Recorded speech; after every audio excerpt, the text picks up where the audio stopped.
Welcome to episode 130, and today I'm joined by Renee Francis, who's the founder of the Bubble Co and Take3, which are two completely remote and flexible marketing agencies that have been running for almost 10 years, great milestone, and also 3 years respectively. So welcome, Renee. Thanks, Karen. Thanks for having me.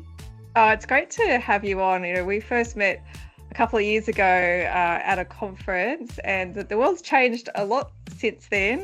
That was kind of just at the end of COVID. And as I mentioned, your whole team has been working remotely actually since you started the business, so well before COVID. So we're going to talk about that a bit today. But I wonder if to start off with, you could tell us about the teams at your businesses, how big they are, how you work, and what does growth look like for you and your business right now? Yeah, absolutely. So our team for two businesses. So the first one is the Bubble Co. That's been running for 10 years. We've got a team of about 15 people, and most of our team is spread out across Australia. So we've got team members in Queensland, in New South Wales, in Victoria, and even in Perth. And one of our longest standing team members is actually over in New Zealand, but we don't hold that against him. We still love him regardless. And yeah, and then in Take3, we've got a growing team of about 7 or 8 people now, actually. And so I've always had this model from the beginning days of the Bubble Co to have, a fully remote and fully flexible team. So I worked in the corporate world for like over 10 years before I started the businesses. And one thing that really stifled me was the structure and the rigidity of corporate world. And I really longed for that like flexibility to be able to work when I needed to and from where I needed to. And in an industry like ours, which is digital marketing, we really just need a laptop and the internet and we can work from wherever we are. And of course, that doesn't work for every single person. People do need to have the right attitude, autonomy, and all those sorts of things. And for me and now our team members that we've found, we all have those same values and same morals, which is we want to work really hard, we want to deliver amazing results, but at the same time, we want to have the flexibility to work as we need, rather than being confined by rigid schedules. And what we actually find is that a lot of our team members might start working earlier or work even later because that's what suits their lifestyle. And I've always over the years had to pull myself in sometimes because when I see team members replying at 10 p.m. at night or working at 12 a.m., I'm thinking, oh no, what are they doing? They're working really late. And then I have to remember, hold on, that's probably because that's suiting their schedule for today and they've done other things during the day and they wanted to work at night. And it works for us because we have the right systems and structures in place to make sure that we can all thrive in that environment. Yeah, and with that, I think there is a benefit to actually starting this kind of work by design from the start versus what many people were stuck with, which was, oh my goodness, we're now all forced to work from home. What do we do? Um, Yes. but I'd love to know, what lessons did you learn, and what makes it work for you? I've learned so many lessons along the way. So, I mean, in the beginning and in the early years, I was very young and like naive, I guess, as a business owner and a leader. And I had the misconception that everybody would want the same things I want and work in the same ways that I work and, prioritize work. And along the way, I've learned that this working environment, while it suits me and it suits the team members that we have today, it isn't suitable for everybody. So some people that I speak to say, no, I would really prefer a 9 to 5 job where I go into an office, I separate the work and home, and then I come home to, and it's all separate. And that works really well for some people and not others as well. So that's probably the biggest lesson that I learned is that I thought that this would appeal and work for everybody, but it definitely doesn't work for everybody, right? There's a certain type of people that this works really well for, and that's okay. It doesn't need to work for everybody. It just needs to work for the people that are in our team. Yeah, and I think that's a good point. And even when we started today, and you said to me, "Is that a real background on your video?" Yeah. And because I like working from the office, but I'm often here alone, and that's okay with me. But everyone has their different things, and I prefer that separation. Yeah. But I also like being able to work from home when it would just be far too hard to get into the office, or it's terrible weather, or Yes, all those exactly. sorts of things.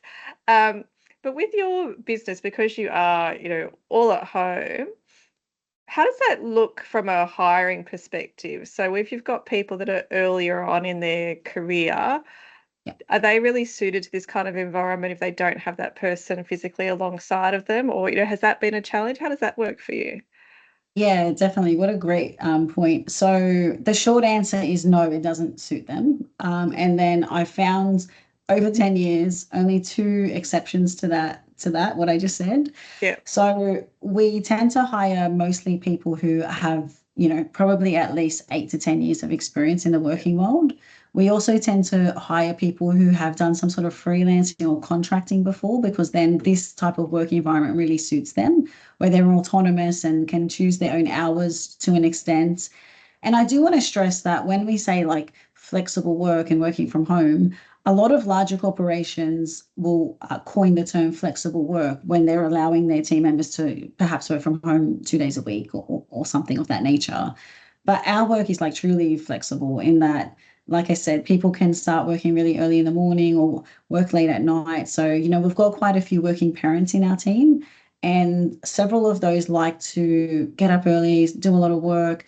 And then perhaps the middle part of the day, they're with their children and they're doing some other things. And then they'll come back on in the afternoon and evening and do their work. And like I said, we've set up a lot of systems and structures and processes to allow this to work. It's not just, okay, free for all, everybody just work when you do what you need want. to. Yeah, Exactly. It's definitely, there's a lot of discipline and there's a lot of structure in our agencies to make this operation work and to make it have worked for 10 years now. yeah, So it's not like a simple and easy thing to achieve, especially because we started before it was popular. Like you said, we started in 2016 as a remote agency. But in saying that, we don't tend to hire people really early on in their career because of the nature of our work, right? We don't want to stifle or hold anyone back from those like learning opportunities in those early years of their career where they really do need mentor and someone sitting beside them. So two exceptions to that rule are two young guys that I've hired over the years where the first one, he actually started contracting for us just after work on weekdays after his full-time job, and on the weekends he'd do a bit of work for us. And for months, he was like, Renee, please, I really want to come and join your team. And I said to him, I would love that, but I really don't want to hold you back from, like, in your early 20s, there's this really crucial time in your career where you're learning and you need someone sitting next to you. And that's not our team environment. Like, we've got loads of support, we've got loads of training, but it's all very digital and remote. Like, there's not someone sitting beside you. And it took 3 to 4 months of him just showing us how good he was and how ready he was for this environment. And I broke that rule that we had basically, and we hired him. And he's been one of our best hires to date, actually. He's such a valued member of our team. So, like I said, it really does come down to the individual person yeah, and their nature, their motivation, their work ethic. And so it doesn't work for everybody, but it does work for, yeah, the people we have. yeah. That's excellent. Mm, And one of the things that's often, brought up as a disadvantage to remote working is innovation being mm, stifled. Because if you're not physically working together, then how do you, bounce ideas, etc. But you've just launched an SEO service that specifically looks at AI LLMs on top of the usual search channels. And so this is like pretty new stuff. Like there aren't many people I have seen talking about this. So I kind of went, well, that's pretty innovative. So can you tell me about the innovation? How did that happen across your team? And also, for those that have no idea of the letters that I just said, perhaps also explain what the sure. service is. Yeah, absolutely. So, I mean, firstly, I mean, your comment about innovation can be stifled if we're not together. I mean, we do spend a lot of time together. So we have regular catch-ups, we do regular work together days, we meet up at clients' offices, we're very collaborative with clients. So there have been times where I'll have team members say, oh, for a remote team, we sure do see each other a lot and we are together a lot. It's just removing that very kind of monotonous, stifling nature of you have to be at your desk from 9 to 5 in this office. And as a creative team, as a marketing agency, that can lose people's creativity. Like it can stifle their creativity as well. But in terms of the new service, so SEO for AI LLMs, lots of acronyms there, but SEO is search engine optimization. So in a traditional sense, it's how to get your website ranking on that first page and in the top positions of Google, for example, and other search engines. But now we're moving into this AI LLM world. So AI LLMs are the large language models like ChatGPT and Perplexity and Grok, for example. And so, what's becoming an increasingly important these days is to also optimize your website and content to show up in the answers that these AI LLMs give to people.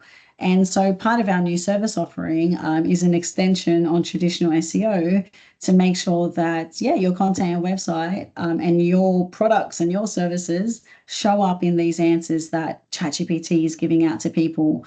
And yeah, it's become increasingly important because more and more people are now turning to these platforms for research. And Everything. it's interesting because, yeah, and some people say, oh, I don't really use AI that much. I still use Google, but Google itself gives you the AI overview now, kind of powered by Gemini. So everyone's using AI without even perhaps realizing it these days. So it's come about from, yeah, that shift and the new trends of everybody using these tools now, as well as some clients started asking for it. Oh, how do we show up here? How do we show up there? So, we wanted to get ahead, make sure our clients are always ahead of the curves and trends and taking care of them in every channel. And that's how that all came about. So yeah, our team continues to innovate and stay ahead of trends and things for all our clients, regardless of our working environment. Yeah, awesome. Now, you as a leader, what has been the biggest challenge or surprise in your leadership journey? I mean, you said we only have 15 minutes, Karen. So, oh, look, yeah, leadership and just entrepreneurship and running a business is like a constant lesson every single day. I'm constantly learning. And I think that's what makes it so interesting and exciting. Just, there's always something new to learn. But in terms of like a people related challenge, I mean, where should I start? I think kind of leaning on what I mentioned earlier, we're in the early stages. It's, personally, and I know I was speaking to other people who also have this thought is I thought people would work in the same way I work. And, Yes. I thought, oh, cool, these are the expectations I have. And obviously that's the same as what everyone else will have. And as a leader, we quickly learn that that's not always the case and that it does take, sometimes it does take a lot more training, a lot more reminding, a lot more setting up of processes and structures to ensure your team is working, to the standards that, you expect and that everyone needs. And then also, people related challenges is a big one for me was learning about just the interviewing process, in the early stages of the business. And just to give you the perspective, I started the first business, the Bubble Co, with my laptop and the internet at home on my dining table. That's how I started that business. So when I grew it to a stage where we needed to hire people, I saw it as like such a such a blessing that anyone would actually want to come and work in this business that I started on my dining table, right? And it took a while for me to change that perspective of actually, we've built something really cool here. We've built a really great agency. We have amazing clients, global clients. We do amazing marketing work. And we have the added benefit of this flexible and remote working nature. So actually, I've got something really cool to offer people as in terms of a career. Yeah. And so once I shifted that perspective, I learned better how to interview and how to, select the right people to join the team to maintain that culture and maintain the environment that we had built. And that's been the most important thing for, sustaining the culture that we have and having that right team fit with the people that we select to join as well. Yeah, I love that because it is such a mindset shift for many founders to, "Oh, I've actually got like a real business now." So, um, Yes. and just finally, you just touched on culture. So, how do you approach workplace culture, especially as the business grows and you've got two separate businesses? So how do you approach that and make sure that your culture has continued to thrive? Hmm.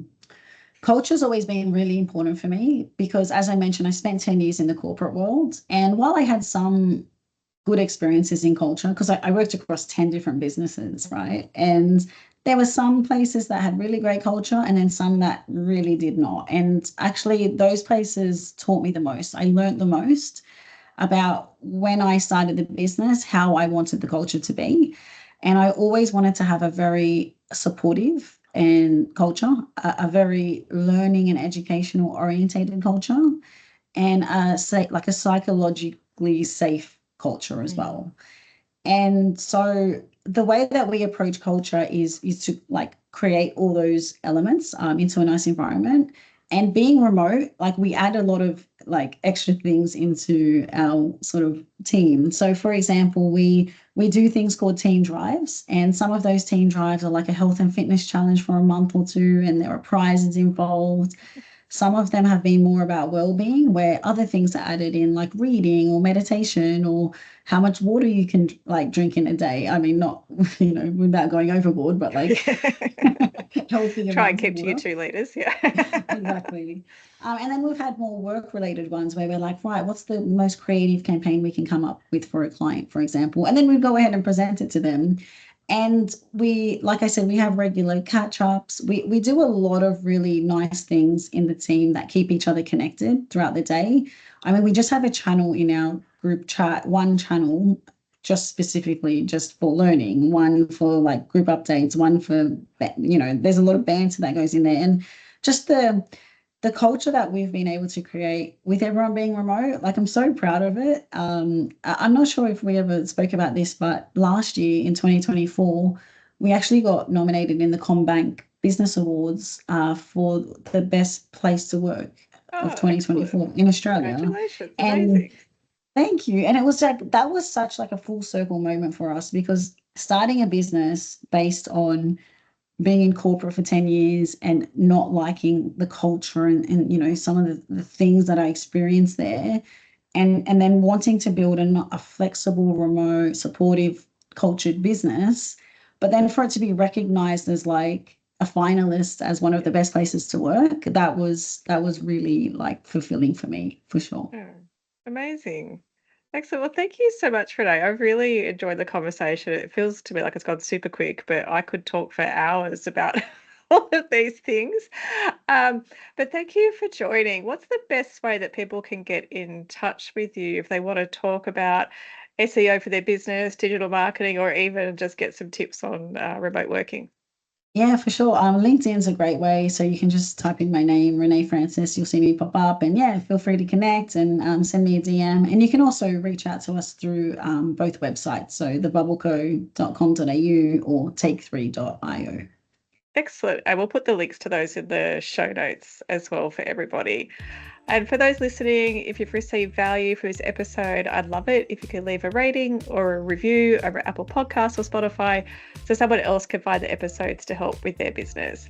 Episodes are released on Mondays, so click subscribe and you'll be notified of when it's available. If you have any feedback, questions, or ideas for future episodes, head on over to amplifyhr.com.au or connect with me on LinkedIn and we can start a conversation. Thank you so much for joining me, Renee. Thanks for having me, Karen.